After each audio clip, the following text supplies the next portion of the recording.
साल 1983 का दिन था। अरब सागर के बीचों बीच एक नाव पर कुछ गोताखोर एक गुप्त मिशन पर थे। यह कोई साधारण मिशन नहीं था। उनके चेहरे पर गंभीरता बता रहे थे कि वे समुद्र की गहराइयों में कुछ खास खोजने जा रहे हैं। जब वे सैकड़ों फीट नीचे पहुंचे तो जो उन्होंने देखा उसमें उनकी सांसें थम सी गईं। उनके सामने समुद्र के नीचे एक विशाल नगरी थी।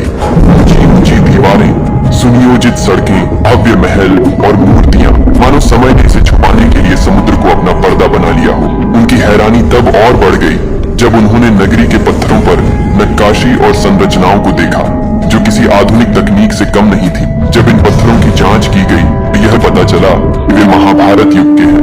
यही वह समय था जब भगवान श्री कृष्ण ने अपनी नगरी द्वारका का निर्माण कराया था।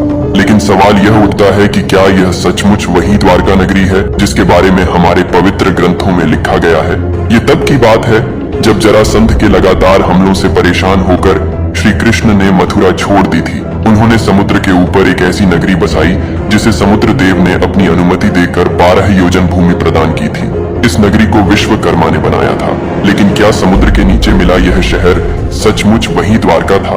महाभारत के युद्ध के बाद जब गांधारी ने अपने पुत्रों की मृत्यु देखी तो उन्होंने श्री कृष्ण को श्राप दिया कि जैसे कौरव वंश का नाश हुआ वैसे ही यादव वंश का भी विनाश होगा। लेकिन यह विनाश इतना रहस्यमय और अजीब तरीके से होगा यह कोई नहीं जानता था। समय बीतता गया और कुछ सालों बाद द्वारका के पास पिंडारक तीर्थ में श्री कृष्ण के पुत्र सांब ने ऋषि मुनियों से मजाक किया।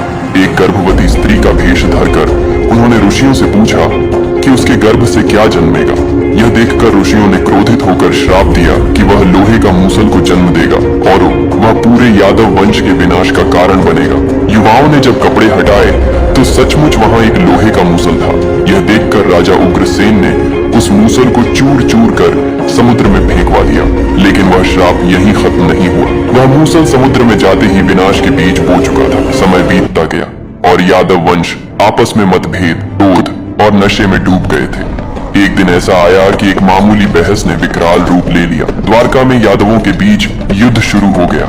वे एक दूसरे के खून के प्यासे बन गए। बलराम जी ने जब यह देखा तो उन्होंने योग बल से इस धरती को त्याग दिया। श्री कृष्ण भी द्वारका के पास एक पीपल के पेड़ के नीचे ध्यान मग्न होकर बैठ गए। उसी समय जरा नाम के शिकारी ने उन्हें हिरण समझकर एक तीर चला दिया। यह वही तीर था जो समुद्र में फेंके गए लोहे के टुकड़ों से बना था। श्री कृष्ण ने यह सब जानते हुए भी कोई प्रतिरोध नहीं किया और हंसते हुए इस लोक को त्याग कर अपने धाम प्रस्थान किया। जब अर्जुन द्वारका पहुंचे तो उन्होंने वहां भयानक मंजर देखा। पूरा शहर डूबने वाला था। अर्जुन ने बची हुई स्त्रियों और बच्चों को वहां से निकाला। जैसे ही द्वारका खाली हुई समुद्र की लहरें उठी। पूरा शहर कुछ ही पलों में समुद्र के अंदर समा गया। लेकिन एक सवाल अब भी अनुत्तरित था। क्या यह श्राप का प्रभाव था या फिर प्रकृति का कोई अनजान खेल? 1983 में जब डाइवर्स ने समुद्र के नीचे इस नगरी को खोजा तो साथ मौजूद वैज्ञानिक SR राव ने इस मिशन को आगे बढ़ाया। कार्बन डेटिंग के माध्यम से यह पता चला ये अवशेष महाभारत काल के हैं। भागवत पुराण में वर्णित 12 योजन भूमि का माप भी इस क्षेत्र से मेल खाता है। आज द्वारका को 2 हिस्सों में बांटा गया है, द्वारका और बेट द्वारका। लेकिन समुद्र की गहराइयों में छुपा यह शहर अब भी कई अनसुलझे सवाल छोड़ जाता है। क्या यह वाकई में श्री कृष्ण की द्वारका थी? क्या समुद्र ने सच में एक पल में इसे अपने जाल में ले लिया, या फिर यह किसी प्राचीन सभ्यता का हिस्सा था जो पौराणिक कथाओं से जुड़ गया? ये कहानी केवल एक खोज नहीं बल्कि इतिहास और पौराणिकता के बीच की कड़ी है जो आज भी हमें रहस्य के सागर में डुबो देती है। मुझे तो ये लगता है कि यह श्री कृष्ण की द्वारिका नगरी है।